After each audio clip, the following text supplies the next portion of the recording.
ये सब शाग दे देती गैस टू टे आम 5 मिनट हाई रखी नब शाग देले मतलब आउे अधे पा जहाँ पा अच्छे अधे पा ढाल से ये कौन कर शाग को आ मुग को एक संगे भलसे मिसई नवा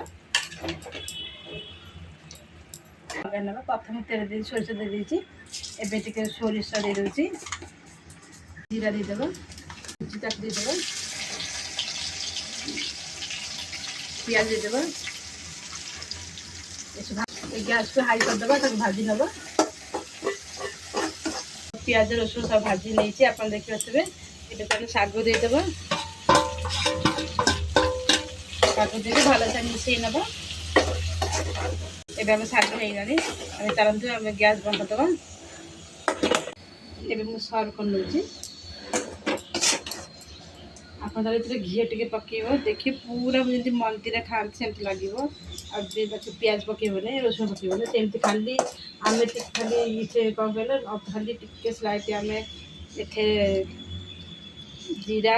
आला कला जीरा सब पकेबे लंका लंका छेची देवे बढ़िया बासना आसो आगे घी देकर करेंगे सेमती भल आसो कारण मुझे एत पियाज रसुण देकर पकई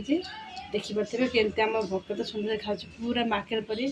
जहाँ भी कहते मंदिर पर मंदिर खाऊ आम एवं आम शाग मुग पूरा रेडी देखिपे केते सुंदर खाते बड़े बासना भी आसूँ आप निश्चय घर बनाते ये भाव में घरे खातु एंजय करूँ आ खास कर पखाड़ सहित भात खाई भल लगे गरम भात खाई भल लगे आशा कर निश्चय भिडियो आम पसंद आपण पसंद आसो आपण मैंने लाइक मो चैनल को लाइक करूँ शेयर करूँ कमेंट को जनातु आम शाग मुग केमिटी आ विजिट करूँ आ मुझे रही नमस्कार जय जगन्नाथ।